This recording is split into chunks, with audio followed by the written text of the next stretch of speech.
अस्सलाम वालेकुम fellows, Shahzeb Arif right share. हम अपनी लॉ गाइड सीरीज़ में पिछले लेक्चर में हमने सीपीसी के सेक्शंस को डिस्कस किया था। इस लेक्चर में हम सीपीसी का ऑर्डर 1 और ऑर्डर 6 जो है वो पढ़ेंगे। ऑर्डर 1 का जो पहला रूल है ये कहता है कि हु में बी ज्वाइंड एज प्लेंटिफ्स। इसका जो ऑर्डर 1 का रूल 1 और रूल 3 है ये दोनों ऑलमोस्ट सेम है। पहला ये कहता है कि कौन कौन प्लेंटिफ बन सकता है और रूल 3 कहता है कि कौन कौन डिफेंडेंट बन सकता है। अब जिस बंदे का प्लेंटिफ की अगर बात करें, किसी का अगर फुल इंटरेस्ट है केस में, अगर किसी का कोई पार्शियल इंटरेस्ट है केस में, जिसका कोई माइनर सा इंटरेस्ट केस में शामिल है वो उसमें प्लेंटिफ बन सकता है। और जो रूल 3 है कि डिफेंडेंट जिसके खिलाफ भी आपका माइनर सा इंटरेस्ट भी मौजूद है वो डिफेंडेंट बन सकता है। फॉर एग्ज़ाम्पल अगर हम एक मिसाल ले लें कि एक अगर आपका ज़मीन के तनाज़े का केस है तो उसमें आपने जो डिफेंडेंट बनाना है, आप एक जो अगली पार्टी है, आपकी मुखालफ पार्टी है, आप अपोजिंग पार्टी को भी उसमें डिफेंडेंट बनाएंगे, आप पटवारी को डिफेंडेंट बनाएंगे, आप गिरदौर को डिफेंडेंट बनाएंगे, जो आपके इससे रेलिवेंट अथॉरिटीज़ हैं उन सब को भी आपने डिफेंडेंट बनाना है।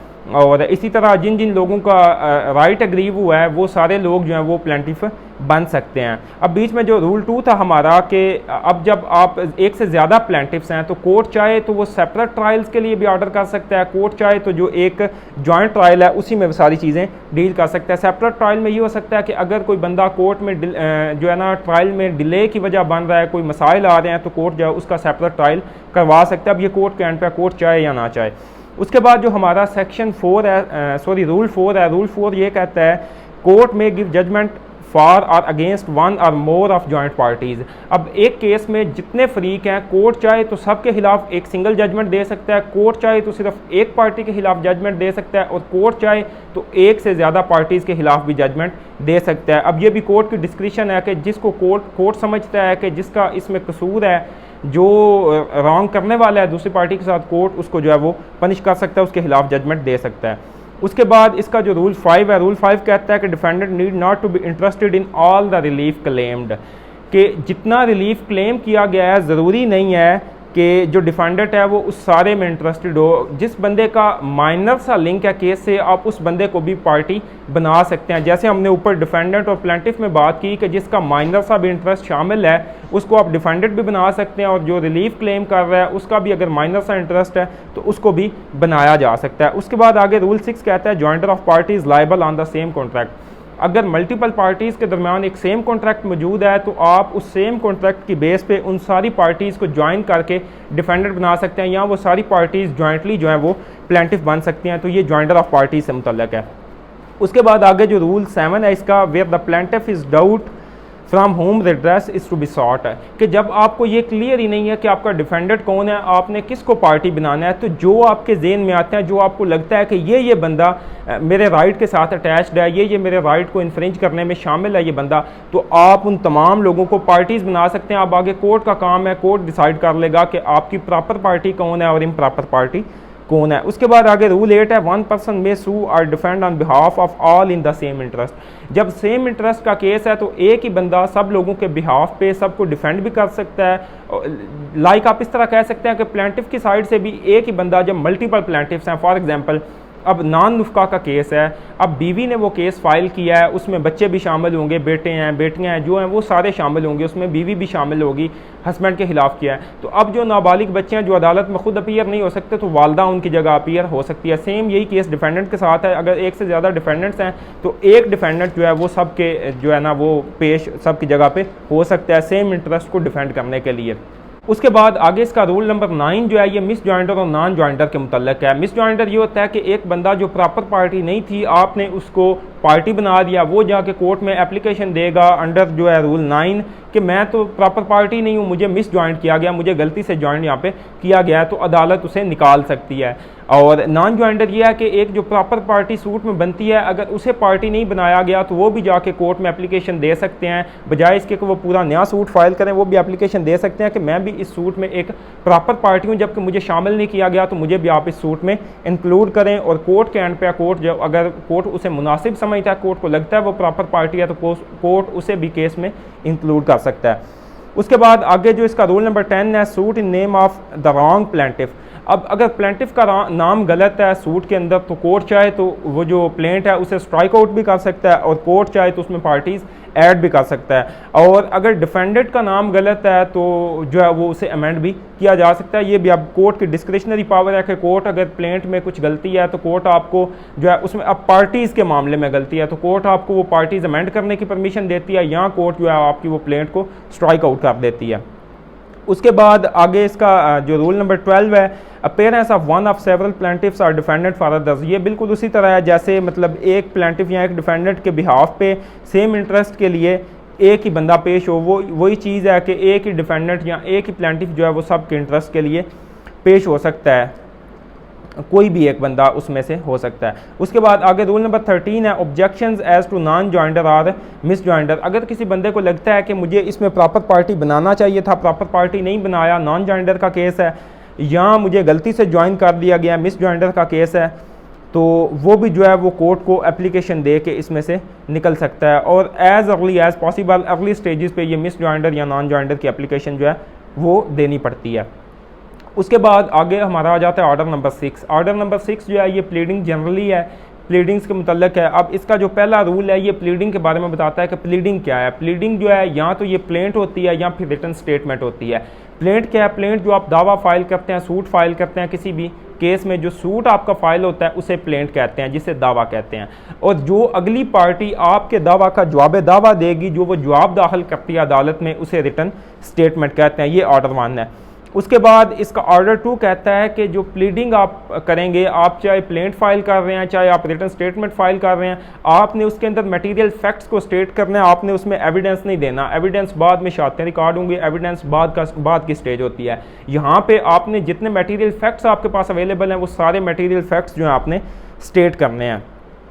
उसके बाद जो है वो आगे रूल 3 जो है फॉर्म्स ऑफ प्लीडिंग है, ये प्लीडिंग के डिटेल्स के मुतालिक बताता है। उसके बाद further and better statement of particulars. अब फर्दर एंड बेटर स्टेटमेंट क्या होती है? बेटर स्टेटमेंट ये कि एक बंदे ने जो है वो प्लेंट दाखिल कर दिया अदालत में, अब दूसरी पार्टी को नोटिस गया, उन्होंने उसकी जो है वो रिटन स्टेटमेंट, उसका जवाब दावा देना है, लेकिन दूसरी पार्टी को लगता है कि ये तो एप्लीकेशन क्लियर ही नहीं है, एम्बिग्विटी है इसमें, ये एम्बिग्वस, इसमें जितने आपने पॉइंट्स लिखे हुए हैं एम्बिग्वस हैं, आपने जो स्टेटमेंट ऑफ फैक्ट्स है वो क्लियर नहीं दी।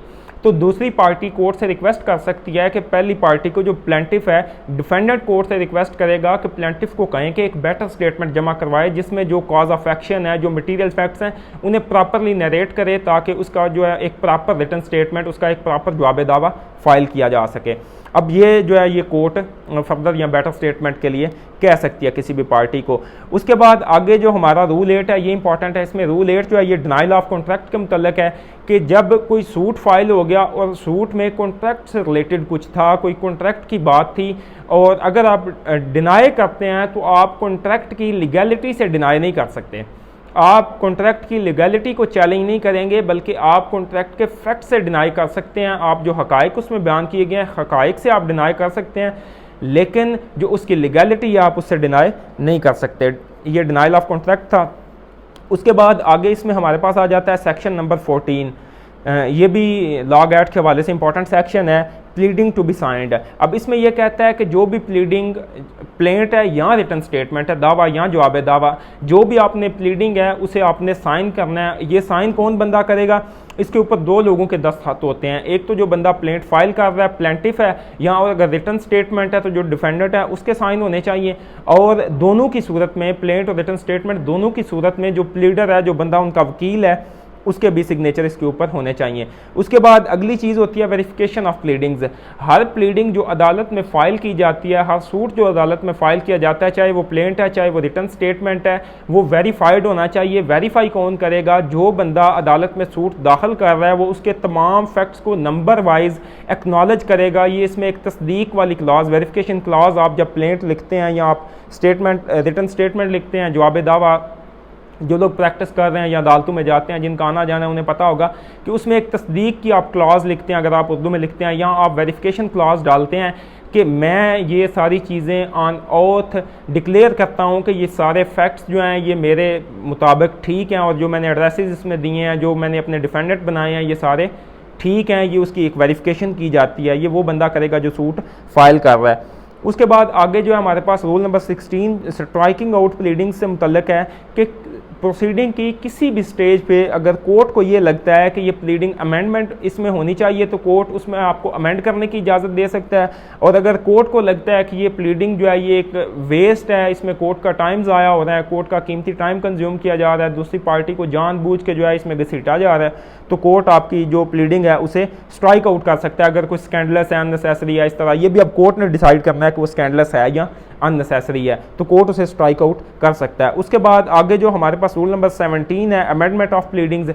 अमेंडमेंट प्लीडिंग में जो है ये किसी भी स्टेज पे अगर कोर्ट आपको लगता है आपने इसमें अमेंड करना है अपनी प्लीडिंग को, तो आप कोर्ट को एप्लीकेशन देंगे और अगर कोर्ट आपको परमिशन करता है तो with the permission of court आप अपनी प्लीडिंग को अमेंड कर सकते हैं। उसके बाद सेक्शन 18 जो है रूल नंबर 18 जो है ये भी रूल नंबर 17 से लिंक्ड है। इसमें टाइम फ्रेम है कि आप कब तक अमेंड कर सकते हैं। अगर तो कोर्ट ने आपको अमेंड करने की इजाज़त दे दी, ऑर्डर इशू कर दिया कि आप अमेंड करके ले आए अपनी प्लीडिंग को, और उसमें कोर्ट आपको एक टाइम फ्रेम देता है कि आपने 4 दिन में, 5 दिन में, 7 दिन में इसे अमेंड करके जमा करवाना है, तो आपको उसी टाइम फ्रेम के अंदर अमेंड करके जमा करवाना पड़ेगा। और अगर आपको कोर्ट जो है वो एक जनरल अमेंडमेंट की इजाज़त दे देता है, कोर्ट उसमें टाइम फ्रेम मेंशन नहीं करता, तो फिर आपके ऊपर जो टाइम फ्रेम है वो 14 डेज़ है। आपने विद इन 14 डेज़ जो है वो उसे अमेंड करके कोर्ट में सबमिट करवाना है। और अगर कोई बंदा इन 14 डेज़ में जो है वो सबमिट नहीं करवाता तो उसके बाद उसमें अमेंडमेंट की इजाज़त नहीं होगी। ये हमने आज रूल नंबर 1 और रूल नंबर 6 को पढ़ा है। और रूल नंबर 6 जो है ये प्लीडिंग्स जनरली था, और आगे जो रूल नंबर 7 और रूल नंबर 8 है, रूल नंबर 7 प्लेंट के साथ डील करता है और रूल नंबर 8 जो है ये हमारा रिटर्न स्टेटमेंट के साथ डील करता है। रूल 7 जो है ये दावा का है, रूल नंबर 8 जो है ये जवाब दावा का है। तो इंशाल्लाह अगले लेक्चर में हम जो है वो प्लेंट और रिटर्न स्टेटमेंट को डिटेल में देखेंगे। उसके बाद फिर इंशाल्लाह अगले लेक्चर में जो हमारे बाकी ऑर्डर्स रह जाएंगे इसके CPC के, वो बाकी सारे हम डिस्कस करेंगे। अपना बहुत सारा ख्याल रखिएगा। अल्लाह हाफिज़।